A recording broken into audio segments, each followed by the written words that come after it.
நாமத்தினால் உங்கள் அனைவரையும் வாழ்த்துகிறேன். இயேசு மனுஷகுமாரனாக பூமியில் வெளிப்பட்ட போது ஜனங்கள் மத்தியில் போதகம் பண்ணி அவர்களுக்கு அநேகம் அற்புதங்களையும் அடையாளங்களையும் செய்தார்.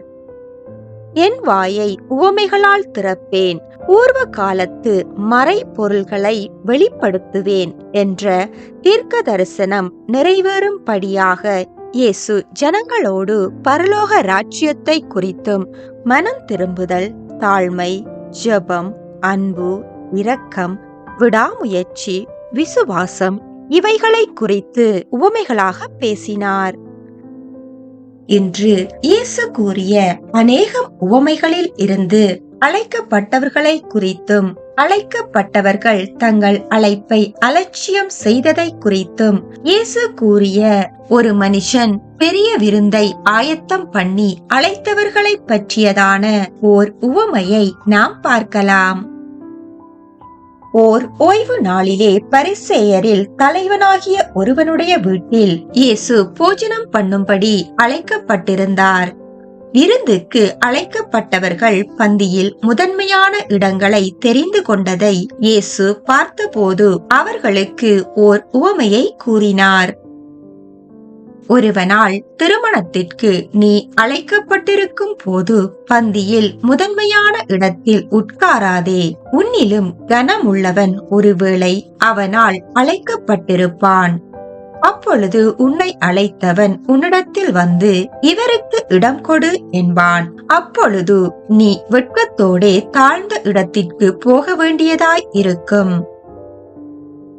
நீ அழைக்கப்பட்டிருக்கும் போது போய் தாழ்ந்த இடத்திலே உட்காரு. அப்பொழுது உன்னை அழைத்தவன் வந்து, சிநேகிதனே, உயர்ந்த இடத்தில் வாரும் என்று சொல்லும் போது உன்னுடனே கூட பந்தி இருக்கிறவர்களுக்கு முன்பாக உனக்கு கனம் உண்டாகும். தன்னைத்தான் உயர்த்துகிறவன் எவனும் தாழ்த்தப்படுவான், தன்னைத்தான் தாழ்த்துகிறவன் உயர்த்தப்படுவான் என்றார். அப்பொழுது அவரோடு கூட பந்தி இருந்தவர்களில் ஒருவன் இவைகளை கேட்டபொழுது இயேசுவை நோக்கி, தேவனுடைய ராஜ்யத்தில் போஜனம் பண்ணுகிறவன் பாக்கியவான் என்றான். அப்பொழுது இயேசு பரலோக ராஜ்யத்தில் அழைக்கப்பட்டவர்களை குறித்து ஓர் உவமையை அவர்களுக்கு கூறினார். ஒரு மனுஷன் பெரிய விருந்தை ஆயத்தம் பண்ணி அநேகரை அழைப்பித்தான். விருந்து வேளையில் தன் ஊழியக்காரனை நோக்கி, நீ அழைக்கப்பட்டவர்களிடத்தில் போய் எல்லாம் ஆயத்தமாயிருக்கிறது, வாருங்கள் என்று சொல்லும்படி அனுப்பினான். ஆனால் அழைக்கப்பட்டவர்கள் எல்லோரும் போக்கு சொல்லத் தொடங்கினார்கள். ஒருவன், ஒரு வயலை கொண்டேன், நான் அகத்தியமாய் போய் அதை பார்க்க வேண்டும், என்னை மன்னிக்கும்படி வேண்டிக் கொள்ளுகிறேன் என்றான். வேறொருவன், 5 மாடு கொண்டேன், அதை சோதித்து பார்க்க போகிறேன், என்னை மன்னிக்கும்படி வேண்டிக் கொள்ளுகிறேன் என்றான். வேறொருவன், பெண்ணை விவாகம் பண்ணினேன், அதனால் நான் வரக்கூடாது என்றான். அந்த ஊழியக்காரன் திரும்பி வந்து தன் எஜமானுக்கு இவைகளை அறிவித்தான். அப்பொழுது வீட்டெஜமான் கோபமடைந்து தன் ஊழியக்காரனை நோக்கி, நீ பட்டணத்தின் தெருக்களிலும் வீதிகளிலும் சீக்கிரமாய் போய் ஏழைகளையும் ஊனரையும் சப்பானிகளையும் குருடரையும் இங்கே கூட்டிக் கொண்டு வா என்று கூறினான். அந்த ஊழியக்காரன் அப்படியே செய்து தன் எஜமானிடம், ஆண்டவரே, நீர் கட்டளை இட்டபடி செய்தாயிற்று, ஆனால் இன்னும் இடம் இருக்கிறது என்றான். அப்பொழுது எஜமான் ஊழியக்காரனை நோக்கி, நீ பெரு வழிகளிலும் வேலி அருகிலும் போய் என் வீடு நிறையும்படியாக ஜனங்களை உள்ளே வரும்படி வருந்தி கூட்டிக் கொண்டு வா என்று கூறினான். அழைக்கப்பட்டிருந்த அந்த மனுஷரில் ஒருவனாகிலும் என் விருந்தை ருசி பார்ப்பதில்லை என்று உங்களுக்கு சொல்லுகிறேன் என்று கூறினான் என இயேசு அவர்களுக்கு கூறினார். பழைய ஏற்பாட்டு காலத்தில் ஊனனும் சப்பானியும் தேவாலயத்தில் வந்து ஆராதிக்க முடியாது. ஆரோனுடைய குடும்பத்தில் கூட இப்படிப்பட்டவர்கள் இருந்தாலும் அவர்களும் உள்ளே வர முடியாது. ஆனால் இயேசுவோ எல்லோருக்கும் அழைப்பு கொடுக்கின்றார். ஊனனும் சப்பானியும் நாங்கள் அங்கு வருவதற்கு தகுதியற்றவர்கள் என கூறுகின்றனர். அந்த தாழ்மையைத்தான் இயேசு விரும்புகிறார். அப்படியே தேவன் கொடுக்கும் பெரிய விருந்தாகிய பரலோக ராஜ்யத்திற்குள் அநேகர் பிரவேசிக்க இடம் இருக்கிறது. நாம் அக்காலத்திலே கிறிஸ்துவை சேராதவர்களும் இஸ்ரவேலுடைய காணியாட்சிக்கு புறம்பானவர்களும் வாக்குத்தத்தத்தின் உடன்படிக்கைக்கு அந்நியரும் நம்பிக்கை இல்லாதவர்களும் இவ்வுலகத்தில் தேவன் அற்றவர்களுமாயிருந்தோம். முன்னே தூரமாய் இருந்த நாம் கிறிஸ்து இயேசுவுக்குள் கிறிஸ்துவின் இரத்தத்தினாலே பிதாவோடு சேர்க்கப்பட்டோம். கிருபையினாலே விசுவாசத்தை கொண்டு ரட்சிக்கப்பட்டீர்கள். இது உங்களால் உண்டானதல்ல, இது தேவனுடைய ஈவு என வேதமும் சொல்லுகிறது. இயேசு தம்முடைய சீஷர்களை முதலாவது காணாமல் போன இஸ்ரவேல் வீட்டாரிடத்திற்கே அனுப்பினார். ஆனால் ஜனங்கள் இயேசுவையும் அவருடைய உபதேசத்தையும் ஏற்றுக்கொள்ள மனதில்லாதிருந்தார்கள். ஆகையால் இயேசு தம்முடைய சீஷர்களிடத்தில், நீங்கள் புறப்பட்டு போய் சகல ஜாதிகளையும் சீஷராக்கி பிதா குமாரன் பரிசுத்த ஆவியின் நாமத்தினாலே அவர்களுக்கு ஞானஸ்தானம் கொடுங்கள் என்று கூறினார்.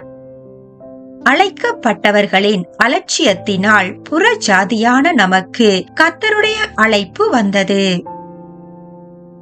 பழைய ஏற்பாட்டு காலத்தில் கர்த்தர் தீர்க்கதரிசிகள் மூலமாகவும் ராஜாக்கள் மூலமாகவும் தன்னுடைய பிள்ளைகளை அழைத்தார். கர்த்தர் முதலில் அழைத்தது இஸ்ரவேல் தேசத்து மக்களையே. அவர்களுக்கு ரட்சிப்பை கொடுத்து நித்திய ராஜ்யத்தில் அவரோடு கூட இருப்பதற்காக அவர்களை அழைத்தார். ஆனால் அவர்கள் கர்த்தருடைய அழைப்பை ஏற்றுக்கொள்ள தவறினார்கள்.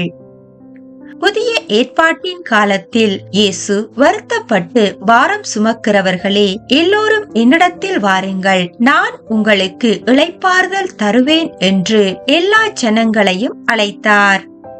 தேவன் கொடுக்கிற பெரிய விருந்தாகிய பரலோக ராஜ்யத்திற்கு அழைக்கப்பட்டவர்கள் அழைப்பை அலட்சியம் செய்த போது தெரிந்து கொள்ளப்படாத அறியாத அநேகருக்கு அழைப்பு கொடுக்கப்படுகிறது. அப்படியே புறஜாதியாராய் இருந்த நாமும் கர்த்தருடைய ராஜ்யத்திற்குள் அழைக்கப்பட்டோம். கர்த்தருடைய ராஜ்யமானது அலட்சியம் பண்ணிய அழைக்கப்பட்டவர்களிடத்தில் இருந்து எடுக்கப்பட்டு கர்த்தரை ஏற்றுக்கொண்டவர்களுக்கு கர்த்தருடைய பரலோக ராஜ்யத்திற்கான அழைப்பும் ரட்சிப்பும் கொடுக்கப்பட்டது. நாம் ரட்சிப்பின் சுவிசேஷமாகிய சத்திய வசனத்தை கேட்டு விசுவாசிகள் ஆன போது வாக்குத்தத்தம் பண்ணப்பட்ட பரிசுத்த ஆவியினாலே கர்த்தருக்குள் முத்திரை போடப்பட்டோம். கர்த்தருடைய கிருபையின் ஐஸ்வர்யத்தின்படியே இயேசுவின் இரத்தத்தினாலே பாவ மன்னிப்பாகிய மீட்பு இயேசுவுக்குள் நமக்கு உண்டானது.